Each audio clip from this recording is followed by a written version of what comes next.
से बहुत एक बेहतरीन गाइडलाइन मिलती रही, जिनकी वजह से आज मैंने ये मुकाम हासिल किया है, जिनकी वजह से आज मैंने लेवल हासिल किया है। मैं चाहूंगी मेरे ग्रेट मेंटर्स के लिए एक बार जोरदार तालियां हों।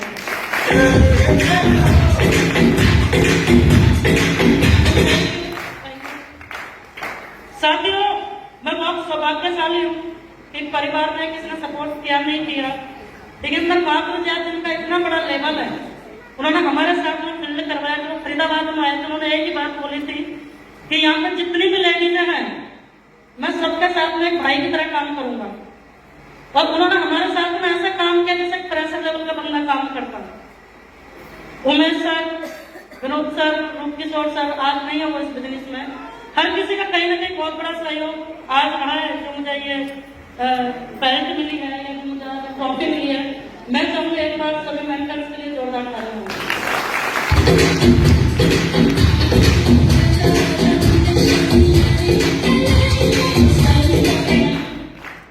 साथ जब स्टार्टअप में किसी भी काम को करता है तो समझ में नहीं आता है हम कर क्यों रहे हैं। बहुत दिन में तो हमारा यही ज्यादा क्लियर होता है कि किसी भी काम को कर क्यों रहे हैं।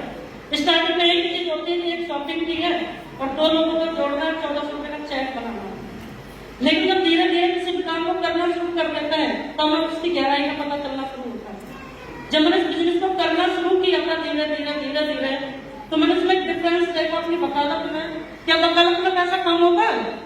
मुंह मांगा पैसा देते हैं लोग, है ना। अगर किसी को उम्र कैद की सजा हो रही है तो सामने वाला पीछे आ जाएगा, 20 गुना पैसा देने के लिए तैयार हो, लेकिन सजा थोड़ी सी हल्की करा दो, पैसा बहुत कम। लेकिन एक बात समझ में आ गई थी कि यहाँ से पैसा आ सकता है लेकिन रॉयल्टी इनकम नहीं आई। और मैंने यहाँ जो काम करना शुरू किया वो रॉयल्टी इनकम के लिए करना शुरू किया कि अगर कल को मुझे कुछ हो भी गया या हमारे परिवार में कोई दिक्कत या परेशानी आ भी गई तो मेरे बच्चों को कभी किसी के सामने हाथ फैलाना नहीं पड़ेगा। और ये सारी चीजें अपने बच्चों के लिए मैंने किस लिए करने की सोची। आज मगर किसान पक्ष की बात करूं तो करोड़ों की प्रॉपर्टी है। अपने माया के पक्ष की बात करूं तो मेरे खुद के पापा चेयरमैन रह चुके हैं 15 साल नगर निगम में। मैंने कभी ये नहीं सोचा कि मैं अपनी विरासत पे मजे मारूं। मैंने हमेशा एक चीज सोची कि जो चीज मुझे विरासत में मिली उससे दुगनी मुझे अपने बच्चों को देनी है, ताकि मेरे बच्चे भी एक प्राउड के साथ बोल सकें कि मैं पूरी जिंदगी बैठ के खा सकता हूँ। यस या नो?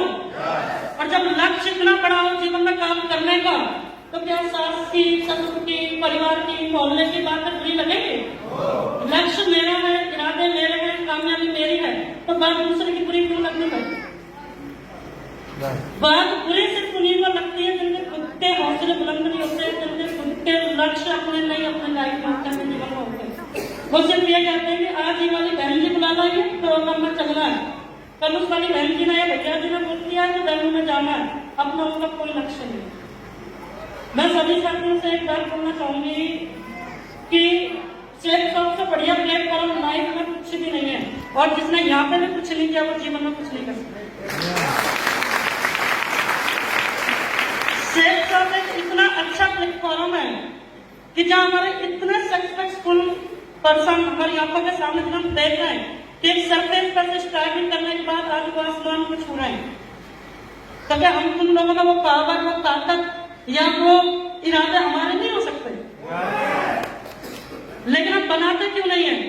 क्योंकि हम जिंदगी में हर चीज को दोष देते हैं, माँ को, बाप को, पिता को, पड़ोसी को, अपने आप को दोष देते हैं कि मैं कितना बड़ा काम चोर। अपनी काम चोरी को छुपाने के लिए लोग सिर्फ एक दूसरे को दोष देते हैं। सही है या गलत है?